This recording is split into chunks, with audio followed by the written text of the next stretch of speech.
Hey guys, this is part 5 of the knife build. Tonight we're picking out the handle materials and I'm going to show you how to do the glue up.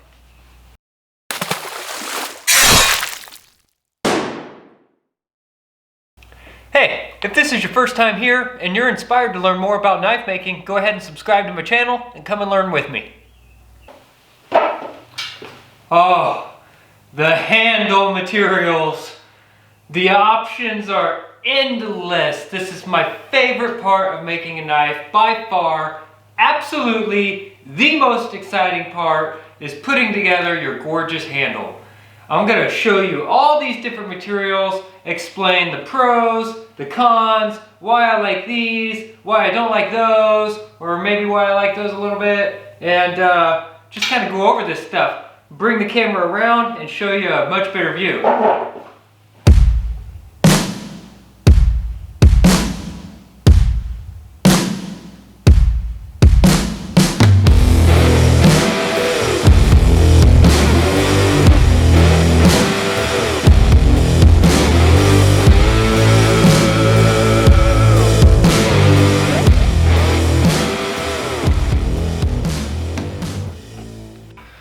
So talking about handle materials, I'm going to point out a couple different things here. We have hardwoods. These woods are super hard. Incredibly hard woods. Those woods are great and don't have to be stabilized.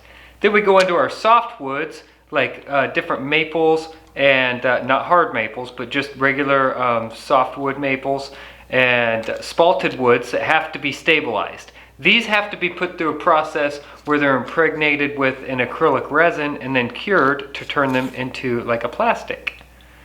And that makes these materials strong enough to be good handle materials at that point.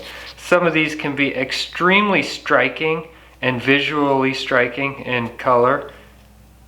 That makes these a really suitable choice for handles. Gorgeous materials. This is another one here, spalted. This spalting is a fungus that gets in the wood. As long as they catch the spalting before it goes real pithy, when they stabilize this is a good hard wood. Here's another really good spalting. This is some of my favorite. I love this hackberry wood. When it spalts, it gets this really incredible spalting. Then we have stuff like eucalyptus wood. This is a curly eucalyptus. The curl means that it's got some figure in here that changes depending on which direction you look at it. That's curly. We have some Aphasia. We have some exotic woods from Africa. This is a Coolabah. We have Hawaiian koa. This is absolutely one of my favorite woods. This is a tonal wood that's used in guitars quite a bit. This wood here only grows in Hawaii. It's amazing. It's getting really hard to get, so I suggest if you're going to fall in love with koa, you better buy it now because it's, like I said, it's becoming hard to obtain. It only grows in Hawaii. This is redwood. This is an awesome material, except for it's super light. So here's the deal. If you're making a knife and it is blade heavy, which means that you need a light handle, then choose a lighter material for your handle. If it's blade heavy, you would want a heavy handle to, fix your weight. A heavy handle would be a hardwood like this. This ironwood is ridiculously heavy. If your blade was light and you wanted to balance it, you would need a light material on the handle. This redwood, this happens to be 150-year-old burl. That's gorgeous. I'm assuming they claimed it was 150-year-old because they counted the growth rings. I don't know. You got to trust what you read. This is another piece of Australian Coolabah. Super cool wood, extremely heavy and dense. There's a lot of voids in wood like this, so if you're not prepared to work with something like that, I would not suggest a wood like this for your first build. Something like this, I would have to cut and then fill these voids with either super glue or a resin, maybe a contrasting color resin, which could be really cool. Then we move into all of your structured engineered products. We have the C-Tech, which is like a metal honeycomb structure that they fill with an epoxy resin. And this comes in all different colors. It's quite spendy, but incredibly visually striking. excellent material. We have the paper white linen micarta, green linen micarta, jade linen micarta. This is really cool. It's kind of translucent. As it thins out, you start to see the color that's beside it or underneath it through it. This is a really neat one, jade micarta. You get into this stuff here. This is like a imitation pearl, and this is the black, and then they make this in white, and they make it in pearl. I don't use this very often. Pretty cheap stuff, to tell you the truth. You could buy this stuff in big sheets. You can buy it in big sheets. It just depends on how much you think you might want to make out of it. The cool part about these, they come flat. These are absolutely flat and ready to make a knife handle out of. So that is cool. If it's your first knife, that could be really appealing to you. Personally, I rarely use synthetic materials. I just love the look and the feel of wood. Then we move on to these burls. This is a Sendura burl. As I've become a knife maker over the past 5 years, I've begun to collect burls that I find and cut them up myself. These burls here I collected from trees that fell down by my cabin in southern Missouri. I have a maple burl here, and this is a hackberry burl here. I keep all of these for a reason. I'm sure if you're looking into knife making, you've seen these new hybrid scales where people take a block like this and another block like this, and they put them together, close together in a mold, and then they fill it with a different color contrasting resin, and then they section that up and make handle scales out of it, and it's really gorgeous. So all these live edge pieces that I've cut off, I keep those for future use. Then we move on to handle liner materials. These are vulcanized paper liners. You can buy these in every color and a lot of different thicknesses. I use these all the time. They're an absolute pleasure to work with. You can also use brass shim stock or just thin stock of brass. You can see that's 90 cents, super cheap. Kind of a pain in the butt to work with, but pretty decent if you want a liner in between your handle material and the actual handle of your knife. And there's a lot of natural things out there. You can, I don't have a deer antler spur like the base of an antler to show you to make a handle out of. Oddly, whitetail antlers don't make great handles unless you stabilize them, because the center of a whitetail antler is really soft. So generally, if you see an antler handle, a good one, it's going to be a stag handle, not a whitetail. Some sections of an elk antler can make decent handles, but those get really big fast, so that's not really what you want. And then we have stuff like this. This is cholla cactus that I picked up in Arizona. Once again, this is another one that you can fill with epoxy resin, and it can come out really, really cool. I could show you wood for days. In fact, right there, check this out. Let's just take you over here. I've got wood that goes for days. I mean, all this is wood. All these drawers down here are wood. This is just wood that I've already got pretty much cut and ready to go for knife making. This is not all of the big stabs that I have stored in the basement that are drying. So sometimes the hardest part of knife making can be picking out the handle material that you think is going to accentuate the knife that you've just made. I've been thinking of this handle material ever since I initially drew this design a couple days ago, and I still have not settled on what I want to see on this thing. You know, I look at all these wonderful choices, and I just try to visualize to myself what I want this to look like in the end. And you know, I know a lot of makers just slap through handle material and just, you know, get it on there, and some knives turn out great and some don't. Well, that's fine and dandy, but that's not me. I'm a hobby maker, and I want every knife to stand out. This is going to be a first knife build tutorial, so for you guys, I would suggest making your scales out of one solid piece of wood that runs from the front all the way to the back. I almost never do that. I do that, but I almost never do that. Most of the time, I have a front bolster made from a contrasting color of wood in this front section, and then a different color back here. And if you remember, when I drew this pin and placed it, I put it a 1/2 inch from the front of the scale on my design. So if I decided to put a contrasting color bolster on here, I would go a 1/2 inch in front and a 1/2 inch back. So that means that my front spacer or my front bolster would be a 1 inch bolster, and then the rest of it would be a contrasting color.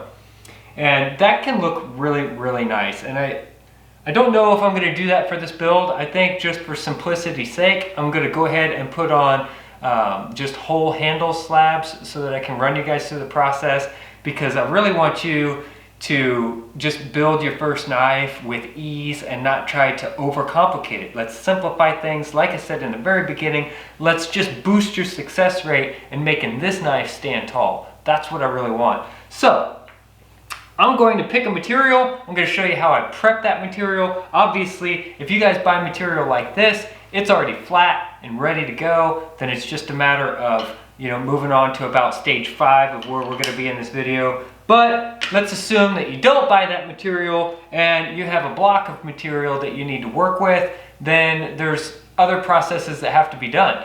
You have to take this over to the table saw, you have to rip it down into scale sizes, and then you have to clean up those ripped sides where the saw blade cut through. You've got to clean those out and flatten them so that your scales are flat and true to each other. That way you get a nice fitment against your handle tang. That's really important. This whole time we worked on keeping these edges crispy on the knife, so that when we lay our handle material on here, it's an absolute perfect fit with no gaps anywhere. That's the idea. I'm gonna zoom in real close and show you that effect in this video as we're doing the handle fitment. And I wanted to give you a rundown of all the different types of materials. I'm sure that there's a ton of materials that I didn't even show you here. Obviously, I don't have all the materials in the world, but I do have a pretty good selection of handle materials. And my favorite materials to work with are these hardwoods right here. They're absolutely fantastic, super durable. They're gonna last forever. They don't swell up with water like a lot of materials do. For that matter, these stabilized materials that have a resin in them, they resist water really well also. And these probably resist water more than anything because they're not wood. So those are definitely a good choice for you. We're not going to do liners in this video, and I'm going to use solid handle scales. Let's just do that, and we're going to jump right in. Here we go. Once again, this is the time to let your artistic expression truly shine. So this is what I've chosen. These handle scales here were cut from a round, which is awesome. And I think the way I'm going to position these is like this. Just like that right there. So that you see, I'm going to position it like this on the handle with the center of the round right above the center pin. Right there. So that these growth lines shoot out like sun rays from the center of the handle forward and back. I thought about doing it from the bottom, but since there's a radius on the bottom of the knife, if I have the tip of the knife there and the tip of the knife here, you don't really get that part of the center, so it might get lost in translation. I really want to see that center apex. So I'm going to run the knife right to the top and put that center apex right above the center pin so that it flares out in all directions. And I think that could be really cool and have a good looking handle without putting a bolster on it. So I'm going to go ahead and prepare these. These are going to be a lot of work.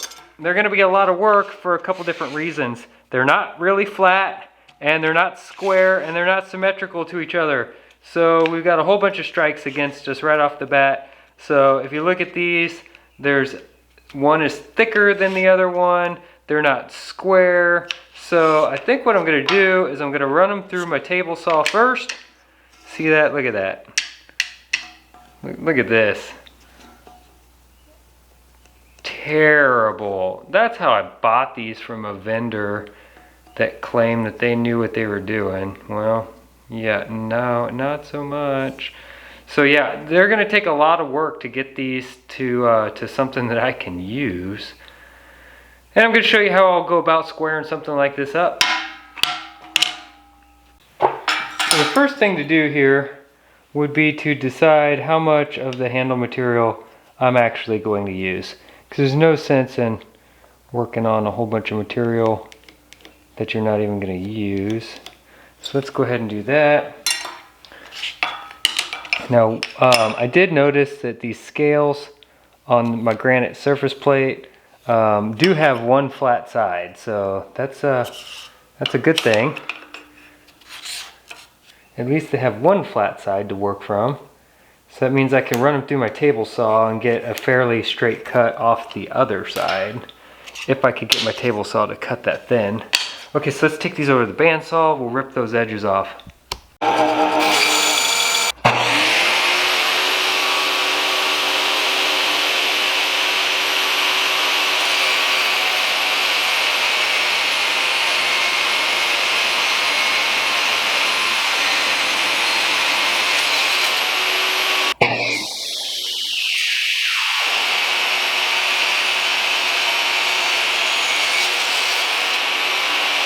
So we've put marks on the outside of the scales, because we're not sanding that side. What I'm going to do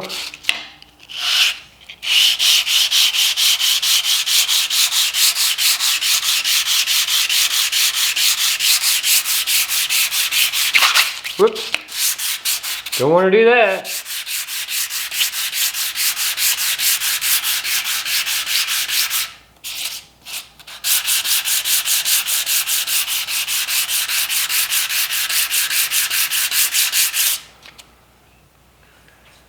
Okay.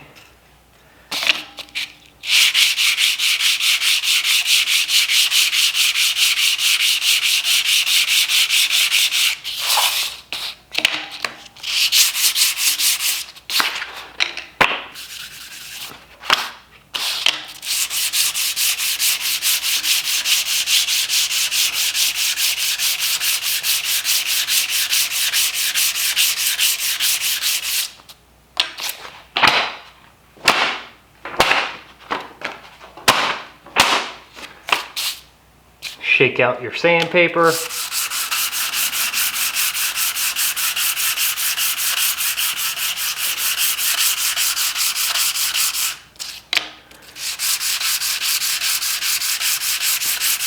I'm trying to apply even pressure over the entirety of the scale. You don't want to push on any one of the corners, because what will happen is you'll sand off that corner. It doesn't really matter, because I plan on cutting all those corners off. That's one thing that I think about when I'm lining up my handle scales. This corner and this corner and this corner and this corner don't even come into play. So if I round up those corners a little bit, it doesn't matter for this build. But generally speaking, when you're trying to flatten something, you don't want to push down on any one of the corners, because you'll sand the corner off pretty rapidly.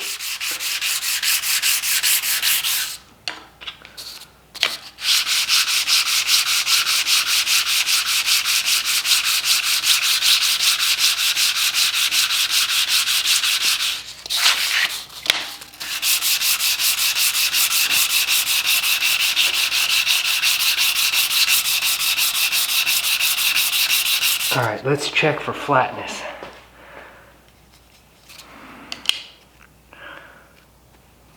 Look at that. One good way to check is to hold it up to the light. Okay, so see, I got a little gap right there, which I'm going to lay it on the plate and see if it's this scale or this scale. I could have a dip here, or I could have high spots here and here. So I'm going to lay it on this plate to determine which scale needs more work. Okay, that one's a little high. And that one's a little high also, so maybe it's both of them. That one's higher. All right, so I'm gonna run it this way.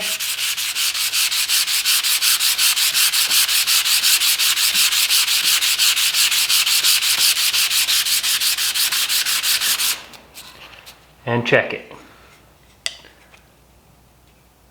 That pretty much fixed it. I'm gonna do this one the exact same way.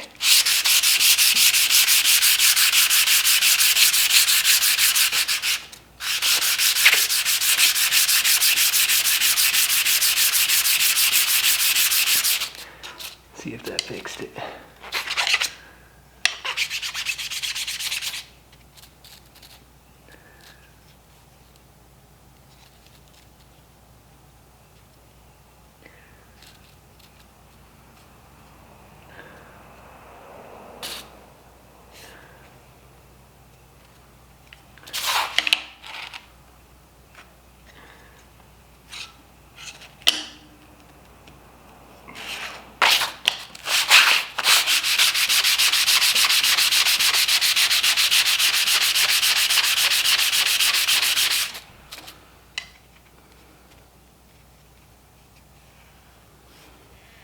We're gonna call that good.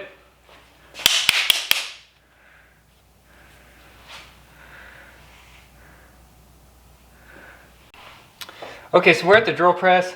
A couple things here. I like to lay down a piece of wood. That way when I drill through my handle scale, it doesn't spall the wood out the other side. A lot of times when you drill through wood, when the drill bit pokes through, it'll blast out the wood. And since our scales are pretty much as thin as we want them, we certainly don't want to blast any of the wood away. So I go ahead and put just a sacrificial board underneath. And then I've got my first plate. There's a method that I use that has worked out really well for me. I go ahead and I'm going to drill my 3 holes on one side.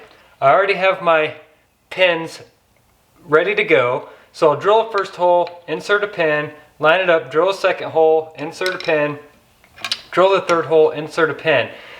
That's my first scale. Now, I don't like to make a stack with all my scales in the knife and drill through all of it at once.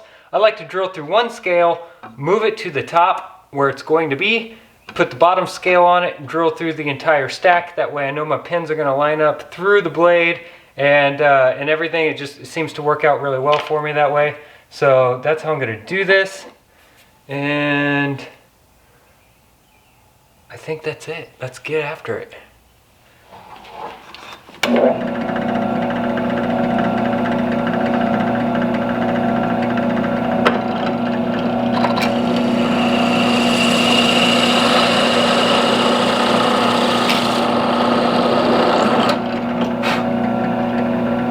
Insert my pin.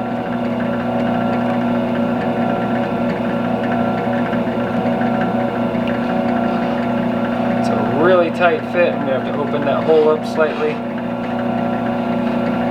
But nonetheless.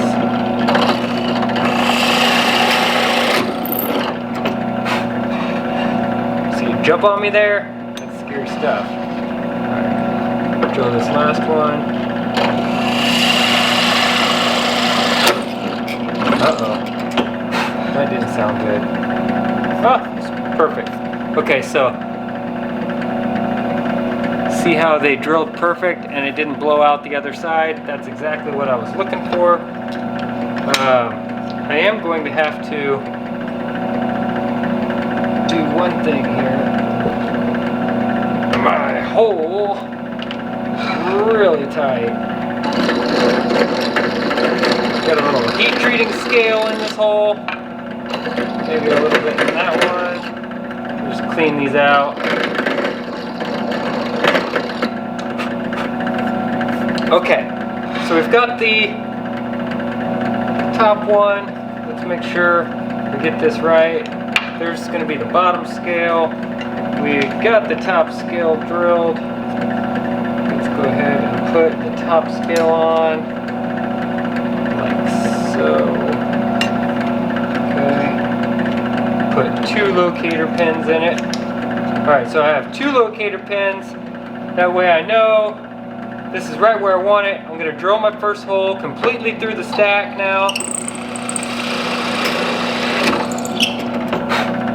I'll insert this pin completely through. Now I can remove another pin. Drill through. Then I'll remove the last pin. Drill through.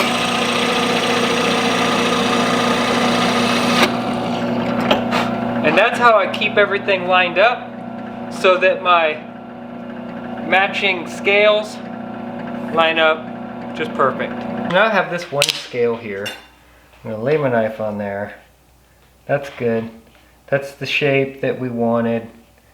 We drifted just slightly, so I'm going to put the pin in there, put the pin in there, draw my line around it. I'm going to cut this out on the bandsaw before we do glue up, just to kind of help out. There we go. Alright, now, when we looked at this, we wanted our front scale to be a 1/2 inch forward of this pin here. This is not an exact science. There's a 1/2 inch. We'll just put a mark out there. Go back to our trusty measuring tool. And boy, did that work out perfect, or did that work out perfect? It's almost like I meant to do it that way. Check that out. Boom. Okay, so now I can lay these two together, walk over to the bandsaw, and cut it out.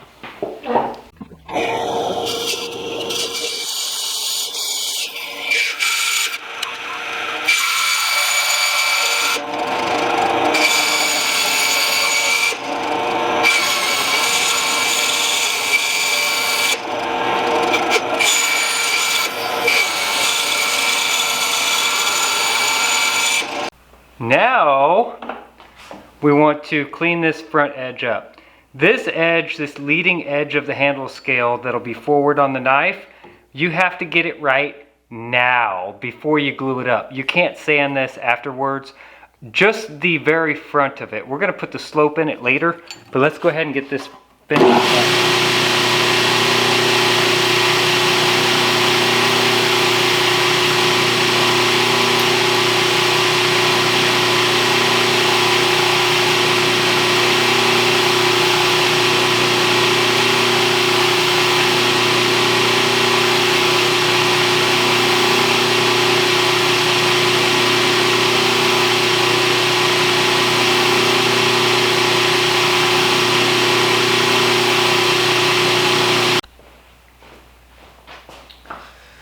Okay, so it's time for the glue up.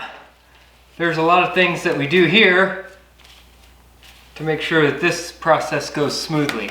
I use a 5-minute cure epoxy. A lot of knife makers use a 30-minute cure epoxy. I have no problem with the 5-minute, but you have to work fast and you gotta have your stuff lined out. So there's things that I do. Aluminum foil.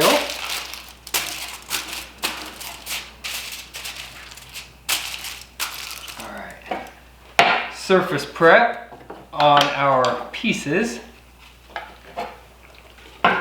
So we're going to clean off our scales.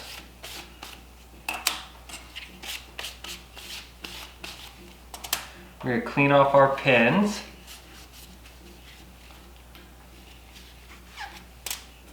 With acetone. We want to encourage the best mechanical and chemical bonds that we can possibly get out of this epoxy. Whoop. So we want to make sure that all the oil, any residues, anything like that is completely removed from our materials. Now we're going to clean the tang of the knife. Keep in mind, I did not put wax anywhere near the handle, so we don't have to worry about that.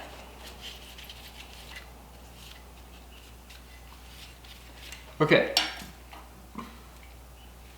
Okay, let those things dry. Then what we're gonna do, you wanna make sure you still have your acetone here. I've folded up pieces of paper towel, torn edges over here, but I have one clean edge on the paper towel, one clean edge. And I'm gonna use this to clean the epoxy off, the squeeze out that comes out of the front of the scales near the front of the knife. So what we've got laid out here is we've got our clamps, we've got a stir stick for the epoxy, we've got our handle scales, our pins, and our knife. One of the things that we're gonna wanna do is we're gonna wanna do a dry run. So we put the knife on the first scale, just like we're gonna do it. I'm gonna slather epoxy on there so it goes down into the pinholes. I'm gonna put the knife right here. Then I'm gonna put a pin through this one. We're gonna go down through there. I'm gonna put this pin through there. Put this pin through here. Make sure that everything fits and everything's gonna be happy.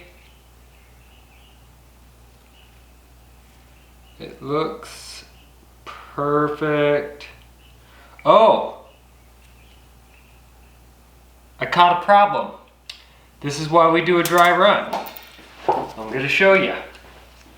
This is excellent. This is exactly why we do dry run. Okay, so look up closely. My handle scale comes so far forward. There we go. I clipped a little tiny bit of my maker's mark. I'm covering it. Well, we certainly don't want that. So I'm gonna go remove just a little more material off of that handle scale. And that is why you do a dry run.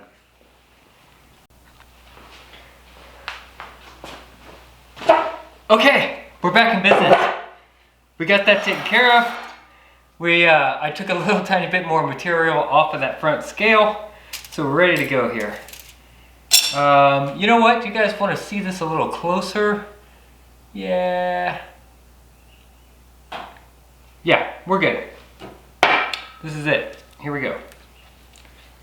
I'm going to equal parts of epoxy. Part A.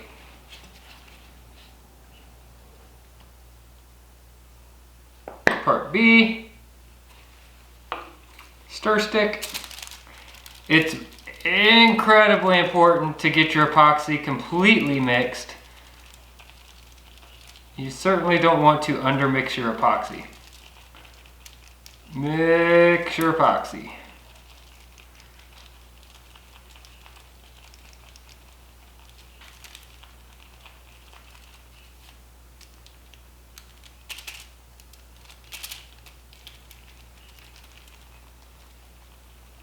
Thoroughly mix your epoxy. You can add pigments to your epoxy. Sometimes I add black pigment. A lot of times when I do file work on the spine of a knife that I'm gonna fill with the resin, I put black pigment in it so it stands out. It works real nice.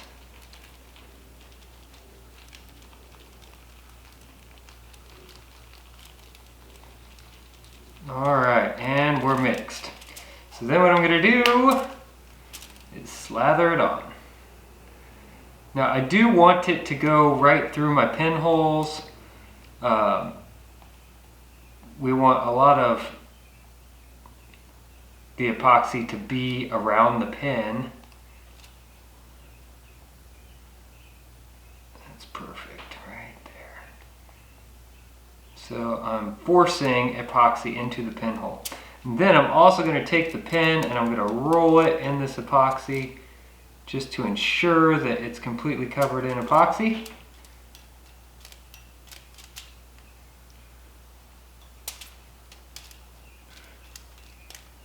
There we go.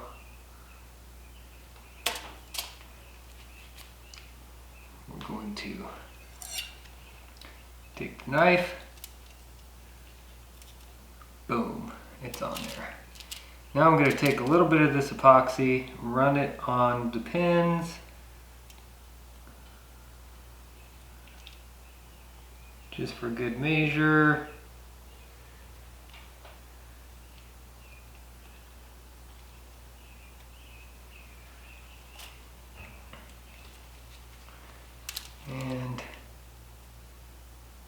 slather up this one. It's always better to mix more epoxy than you need. I've definitely run out before, and that's no fun. When you didn't have enough epoxy to actually get it glued together, that's a terrible feeling. All right. There we go there.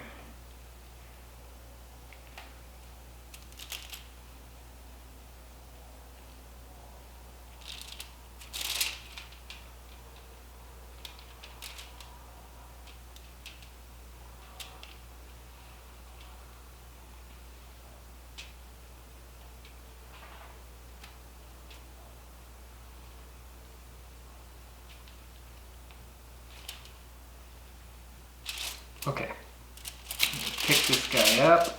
I'm going to push the pins through,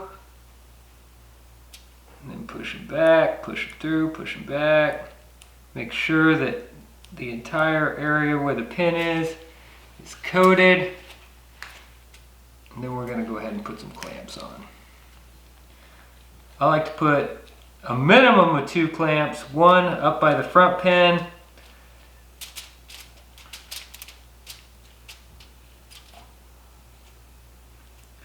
right in the cross section of the middle. Now listen, you don't want to get your clamps too tight. You don't want to squeeze out all of the epoxy. That's not what you're trying to do here. What you're trying to do is clamp this down. That's it. Just clamp it so it holds tight. One near the back. Actually, we're going to go right in the middle. That's a good spot for it right there. All right, that's good. That's clamped. Okay, so the last thing to do is to clean off all of our squeeze out. And there is some squeeze out. Now we've already put wax on the blade, so that kind of protects it. This is where these little pins this is where these little corners that we made come in handy here. The clean inside corner. All right, so you pour some acetone on there. You're gonna pick this up like so, and you're going to wipe off the squeeze out.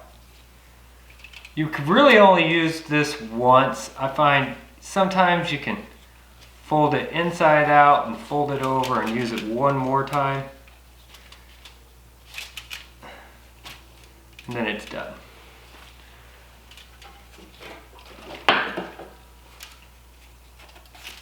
You have to get all of the epoxy off right now. You won't be able to do this later. So it's pretty crucial.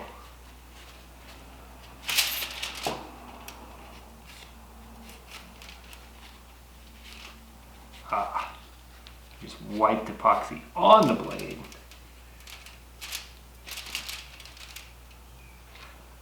I ran out. I need another piece.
I think that's it.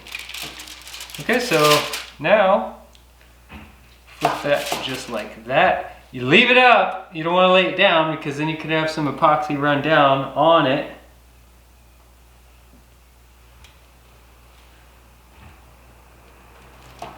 You know, I'm going to put one more clamp.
That's that.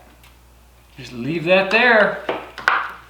24 hours from now, we'll come back and get it wrapped up. Thanks for watching, guys. Listen, on the next episode, we're gonna take this handle, we're gonna cut the profile out, we're gonna go ahead and I'm gonna show you how to very symmetrically shape the handle so you don't end up with a turd. That's basically the gist of it.